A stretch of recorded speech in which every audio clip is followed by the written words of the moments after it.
So this is Mandibles.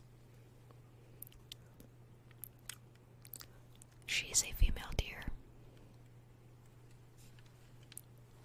and she is glowing right now.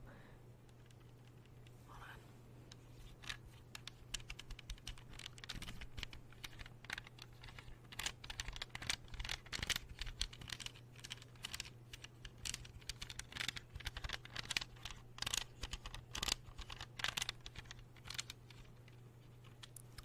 But yeah, look at her. She's just staring at you. This was the first call that I ever got. This was from my mom.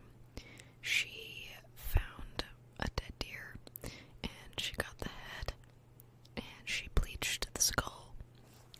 If you practice collecting bones and stuff like that, I highly discourage you from bleaching your stuff because it deteriorates the bones, and it's also hard to work with.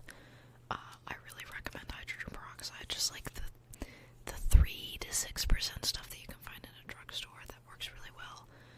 Don't use anything too strong, and don't, get it too much on your hands, because hydrogen peroxide will give you a chemical burn. But yeah, so that's Mandibles.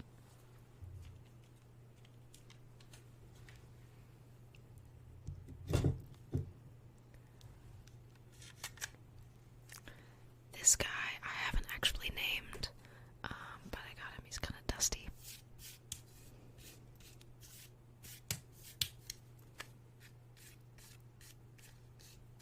Gosh. I got him a few years ago as a birthday gift. I got him from, I think we ordered him online from the Bone Room in California, but he's a coyote. He, she, I'm not sure. But yeah, got the little sagittal crest back here. Isn't that cool? If you ever find a small skull and you're not sure if it's a raccoon or a possum, if it has a big one of these, like it goes like, it's a possum. But yeah, he's really cool.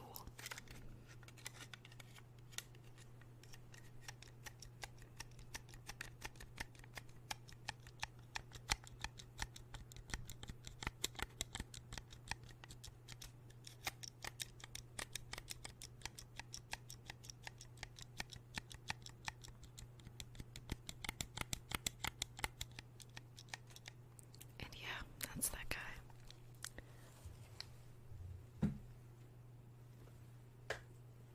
Next, I have this upper half of a roe deer skull. So usually it extends, further down. But this is just the top portion of a roe deer. I got this in a little oddities store in Bangor, Maine, about a year ago, last summer. So yeah, I was really surprised that TSA let me take this guy home, because, there's a lot going on right here that TSA probably wouldn't normally like. But yeah, and he has this, like, slightly loose bone over here, so I'll just move that around.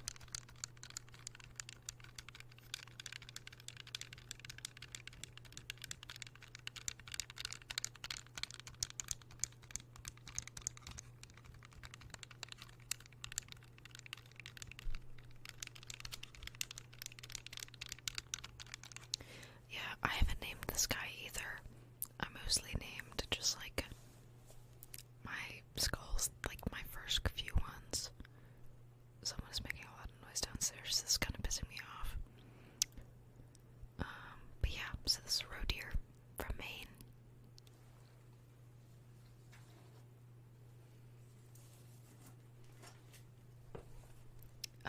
This is a box turtle shell. This I also got as a birthday gift. This was from one of my friends. And yeah, it's really cool. It's very well cleaned out. You can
this kid lived on that road, and I asked them about the body because it had been moved at one point. I was like, hey, do you know where that deer carcass went? I want it because it has antlers.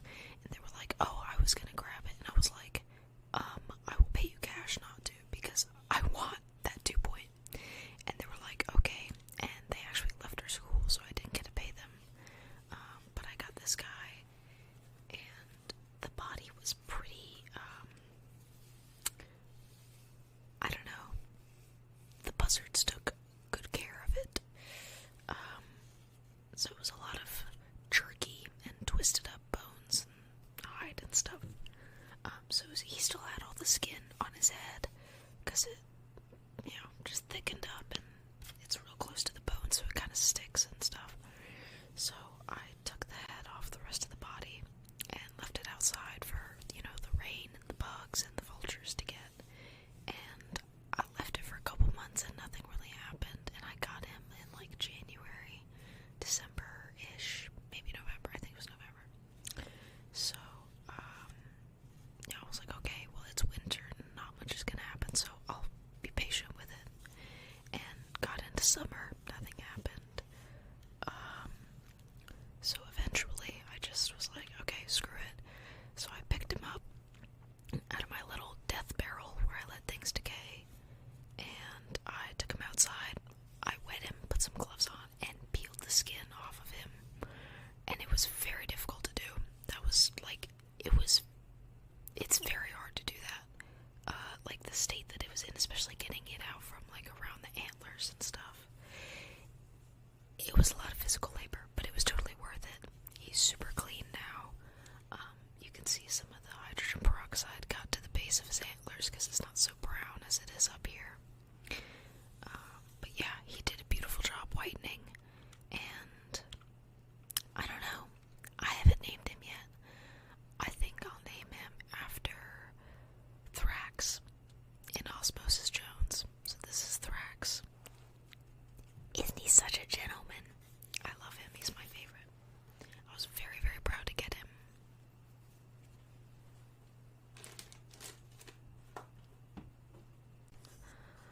My next item is this raccoon skull that I painted.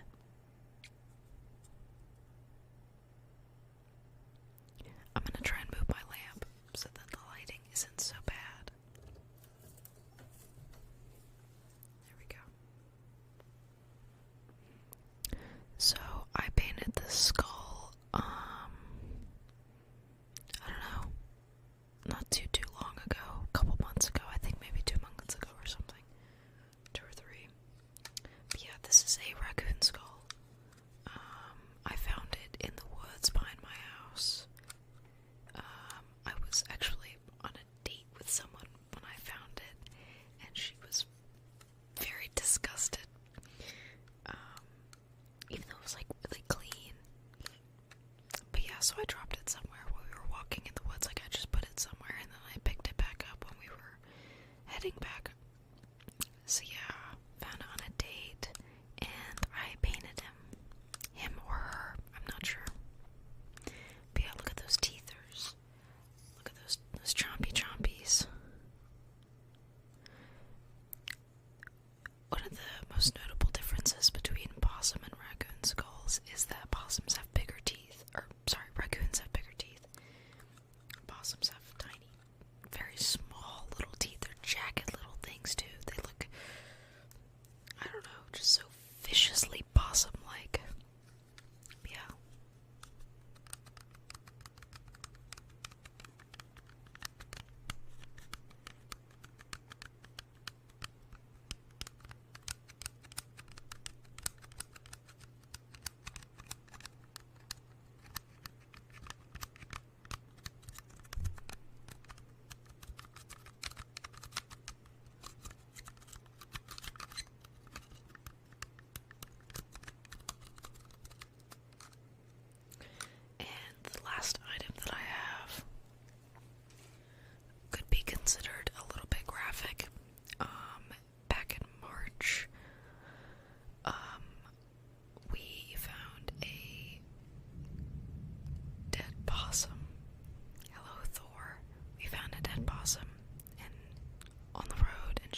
some babies out of Mama's pouch, because possums are marsupials, so they have pouches. So I pulled some babies out of Mom's pouch, and some of them didn't make it. But I made a jar preservation of one of them. This is the first jar preservation I've done. I put the specimen in a small jar and filled it with isopropyl alcohol. So, not the best job, but this is a very, very baby possum.